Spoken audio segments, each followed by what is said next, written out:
And then will you notice here, as we move on in verse 10, I was cast upon thee from the womb.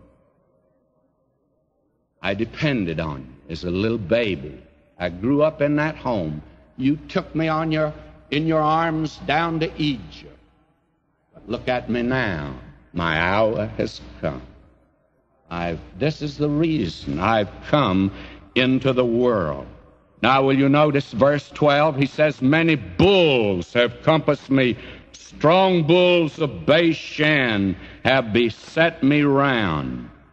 And as we've said, this psalm has so many references to the animal world, the roaring of the lion, the worm, and we're still not through. He's speaking of that crowd down beneath there, of the enemy, that he was being devoured by wild animals. May I say to you that a great many folk think we're descended from animals. The Lord Jesus on the cross said they hadn't descended. They were wild animals, lower than the animal world. Like wild bulls of Bashan, they're seeking to tear me to pieces. And even the animal world was friendly to him because he was the perfect man. He was the last Adam, and they were friendly to him, but not this crowd. He is being made sin for us. They gaped upon me with their mouths as a ravening and roaring lion. And I personally think that reference to the lion is a reference to Rome, for that was its symbol in that day. And then, will you notice verse 14, I'm poured out like water, and all my bones are out of joint. My heart is like wax, it's melted in the midst of my bowels. This is without doubt the finest picture of crucifixion that's ever been written. It's better than anything written in Roman times, and you must remember that this was written several hundred years before anyone was ever crucified.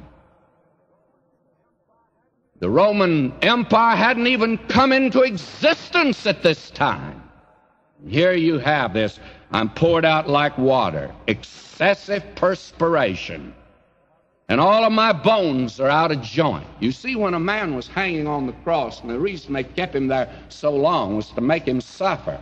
And as he was hanged there, he'd gradually get weaker as the blood ebbed out of his body, and he would perspire. And when he got weak, the tendons that helped the joints would give way, and the bones would come out of their sockets. And if you've ever had the experience of having a bone pulled out of a socket, you know the pain.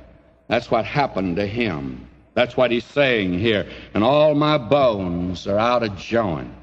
My heart's like wax. And I do not want to dwell on this, but he died of a broken heart. My heart is like wax. John is the one that took note of this, and he recorded it not only in his gospel, but in the first epistle. John says, I watched that soldier when he put the spear in his side, and there came forth blood and water. Now, there have been many medical men who've been Christians that have written on that, and I'll just let them write on it.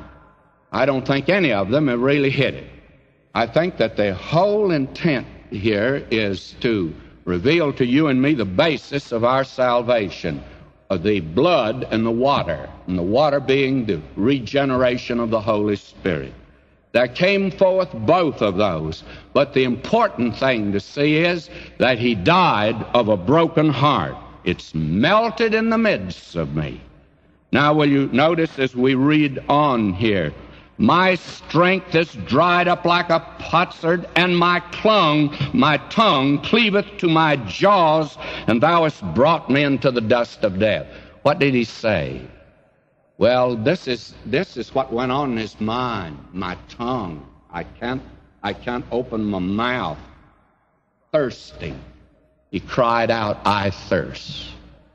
This is at the point that he cried that out. Now, will you notice as we move on here, he says, for dogs have compassed me, another animal, and dogs are Gentiles.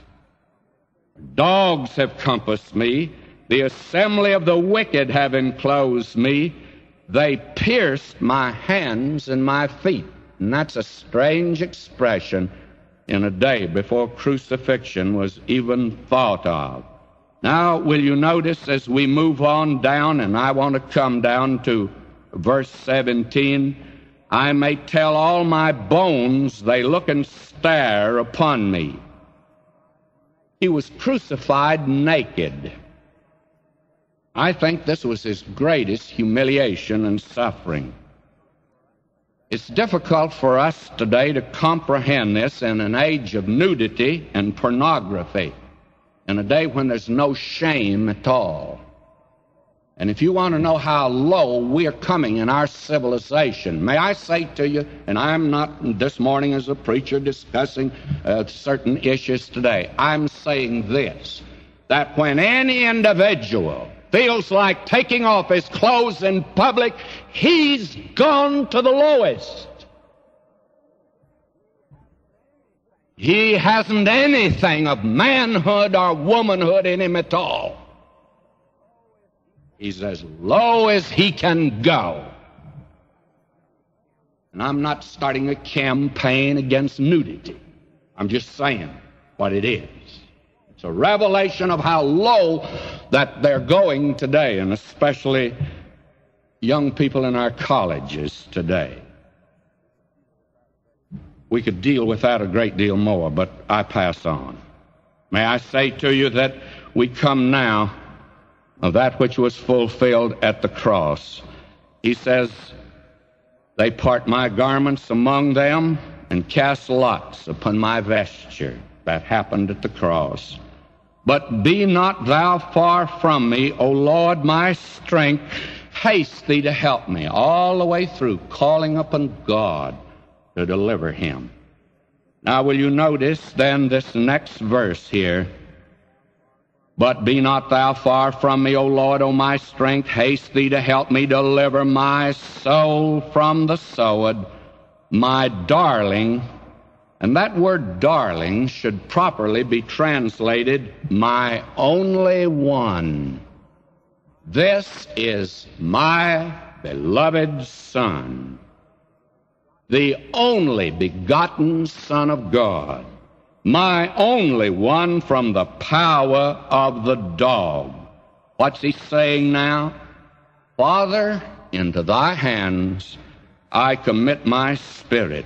Now listen as he cries out, and this is a prophetic picture of the Roman cross. Save me from the lion's mouth, for thou hast heard me from the horns of the unicorns. Now, the unicorn is an animal that for many years, several hundred years, it was assumed it was a mythical animal that never existed. Now, recent investigations have found out that it actually was an animal. And it was a very unusual animal. It really had only one horn right in the center. And it was an animal that was just a size smaller than an elephant. It was very much like a rhino.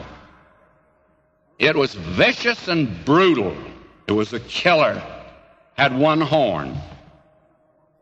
Now, I do not want to labor this point, but I think it's important in our days to see it. There are two words that are used to translate the word cross in the New Testament, stauros and zulon.